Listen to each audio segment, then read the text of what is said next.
1946 മുതലേ പരിശുദ്ധ പിതാവ് മെത്രാന്മാരോടും വിശ്വാസികളോടും അഭിപ്രായം ആരാഞ്ഞതിനു ശേഷമാണ് പരമ്പരാഗതമായി ക്രൈസ്തവ സഭയിലുണ്ടായിരുന്ന ഈ വിശ്വാസ സത്യത്തെ ഒരു ഔദ്യോഗിക വിശ്വാസ സത്യമായി പ്രഖ്യാപിക്കുന്നത്. സ്വർഗാരോപണം എന്നതുകൊണ്ട് നാം ഉദ്ദേശിക്കുന്നത് പരിശുദ്ധ കന്യകമറിയം ആത്മശരീരങ്ങളോടെ സ്വർഗത്തിലേക്ക് സമർപ്പിക്കപ്പെട്ടു എന്നതാണ്.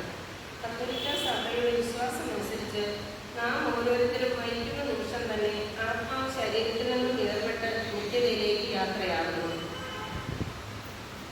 നിത്യതയിലേക്ക് യാത്രയാകുന്നു എന്ന് പറയുമ്പോൾ ഓരോരുത്തർക്കും അവരവരുടെ ജീവിത അനുസരിച്ചുള്ള പ്രതിഫലം, ഒന്നുകിൽ സ്വർഗത്തിൽ നിത്യസമ്മാനം, അല്ലെങ്കിൽ നിത്യനരകം. മരിക്കുന്ന സമയത്ത് ആത്മാവാണ് പോകുന്നത്, ശരീരം മണ്ണിലടിയുന്നു. പിന്നീട് യുഗ അന്ത്യത്തിൽ കർത്താവിൻ്റെ രണ്ടാം വരവിൽ ശരീരങ്ങൾ ഉയർത്തെഴുന്നേറ്റ് നിത്യതയിലേക്ക് പോയ ആത്മാവുമായി ഒന്നുചേർന്നു എന്നാണ് നമ്മളെ സഭ പഠിപ്പിക്കുന്നത്. പ്രിയപ്പെട്ടവരെ, ഈ യാഥാർത്ഥ്യം നമ്മിലൊക്കെ സംഭവിക്കുന്നത് യുഗ അന്ത്യത്തിലാണ്. എന്നാൽ പരിശുദ്ധ അമ്മയുടെ ശരീരത്തിൻ്റെ ഉയർപ്പ് വളരെ മുമ്പേ തന്നെ സംഭവിച്ചു എന്നുള്ളതാണ് നാം മനസ്സിലാക്കേണ്ട ഒരു സത്യം. പരിശുദ്ധ അമ്മ സാധാരണ വ്യക്തികളെ പോലെ വളരെ ശാന്തമായി മരിച്ചു. ആ സമയത്ത് തോമാസ് ലീഹ ഒഴികെ മറ്റെല്ലാ അപ്പോസ്തലന്മാരും ആ മരണത്തിന് സാക്ഷികളായിരുന്നു. അമ്മയുടെ മൃതശരീരം സാധാരണ പോലെ അടക്കം ചെയ്യപ്പെടുകയും പിന്നീട് 3 ദിവസങ്ങൾക്ക് ശേഷം തോമാസ് ലീഹ തിരികെ എത്തി അമ്മയുടെ മൃതശരീരം കാണണം എന്ന് തോമാസ് ലീഹ നിർബന്ധം പിടിച്ചു. ആ നിർബന്ധത്തിന് വഴങ്ങി അമ്മയുടെ ശവകുടീരം തുറന്നു. അപ്പോൾ അമ്മയുടെ മൃതശരീരം അവിടെ ഉണ്ടായിരുന്നില്ല.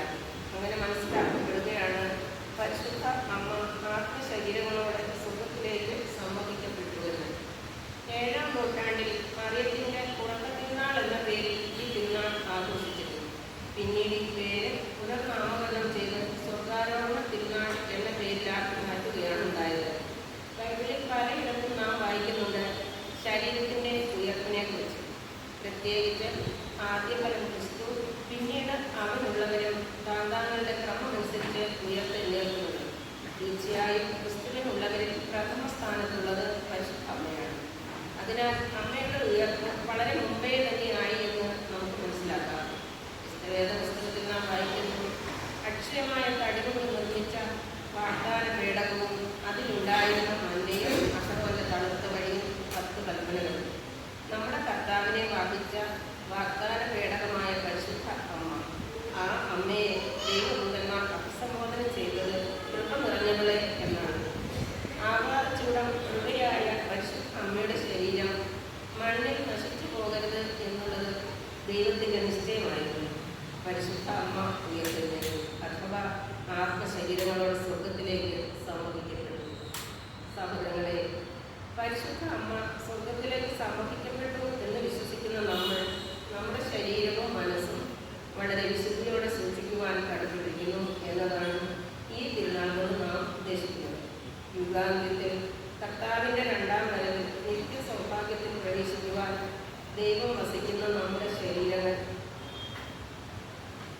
ഉയർത്താത്മാവോട് ചേർന്ന് നിത്യഭാഗ്യത്തിൽ എത്തിച്ചേരുവാൻ പരിശുദ്ധ അമ്മയോട് നമുക്കും അപേക്ഷിക്കാം, പ്രാർത്ഥിക്കാം.